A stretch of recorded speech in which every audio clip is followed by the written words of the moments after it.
Imagine earning 5,000 cedis a month in Accra today, on paper, to your family back in the village, or to your friends watching your Instagram stories from abroad. That sounds like success. It sounds stable, respectable, even. You have the job, you have the degree, you are living the Accra dream. But now, let's do the real math. Let's look at what happens when the camera stops rolling. Rent for a modest chamber and hall in a safe area, 2,500 cedis, gone.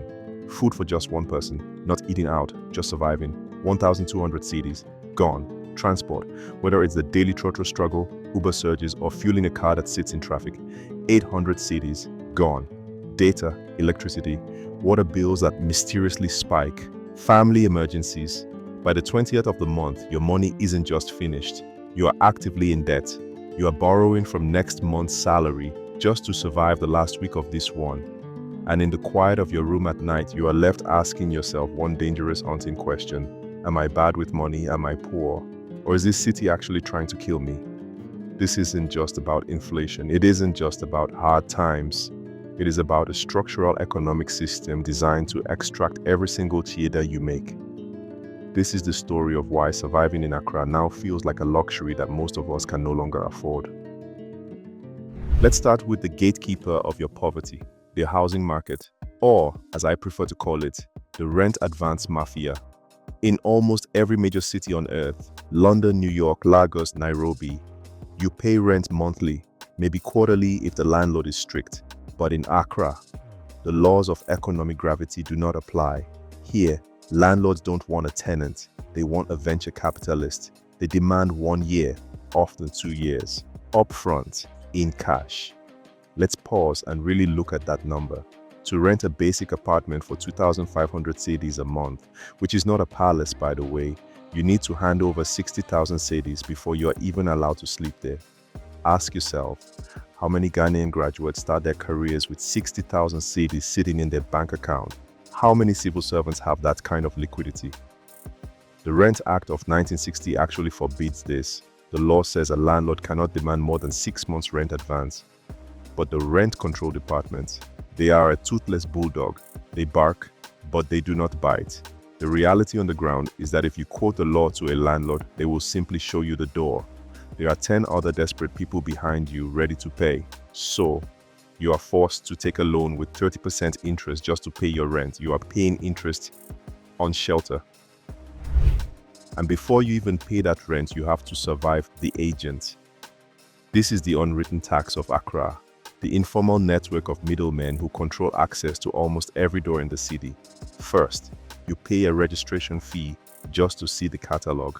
Then, a viewing fee every time they take you to see a house, which half the time looks nothing like the pictures. And finally, the kicker, the 10% commission. If that landlord wants 60,000 cedis for 2 years, you have to pay the agent 6,000 cedis. For what? For opening a door? That 6,000 cedis could have been furniture, it could have been savings, it could have been an investment. Instead, it vanishes into the pocket of a middleman, never to be seen again. This entire system extracts wealth from the people who have the least of it and transfers it to those who already own the assets. Now, while housing costs are sprinting like Usain Bolt, salaries in Accra are crawling. There is a brutal silence in HR departments across this city.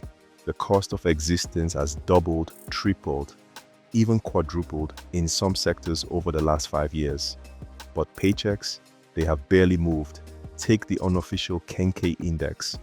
5 years ago, 2 cedis got you a heavy bowl of Kenke and fish. Today, that same meal is 6 cedis or 7 cedis and the ball has shrunk.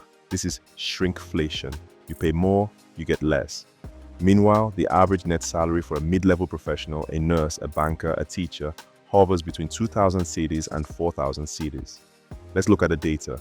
Recent cost of living indexes estimate a single person needs about 6,000 cedis a month to live comfortably in Accra, rent included.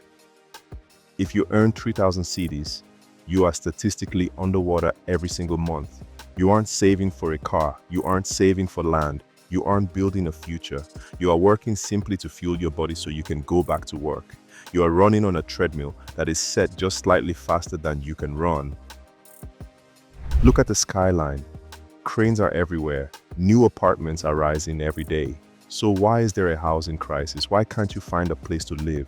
Because Accra isn't being built for you. This is the phenomenon of dollarization.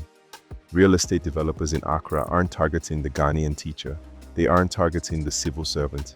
They are building for the expat, the diplomat, the diasporan returnee, the oil worker, the short-term Airbnb investor. Landlords see their property not as housing but as a hedge against the cedi's depreciation. By charging in dollars or the CD equivalent at the current black market rate, they protect their wealth.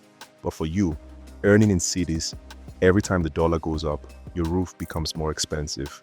We have a housing deficit of nearly 2 million units, yet luxury apartments stand empty, waiting for a dollar-paying tenant who might never come. Locals are effectively being priced out of their own capital city. And because you cannot afford to live near the business districts where the jobs are, you are forced to move further out. Kasoa, Adenta, Amasaman, Oyarifa. This is where you pay the time tax. Waking up at 3:30 a.m. or 4 a.m. just to beat the traffic. Getting home at 9 p.m. exhausted, with just enough energy to eat and sleep before doing it again. That is 4 to 5 hours a day spent inhaling exhaust fumes, sitting in a trot row that hurts your back, or burning fuel in traffic that doesn't move. That is 25 hours a week, 1,200 hours a year. That is 50 full days of your life, every single year, lost to the road. Compare this to Kumasi or Takoradi, where rent is half the price, where you can get across town in 20 minutes, where the food is cheaper and the air is cleaner.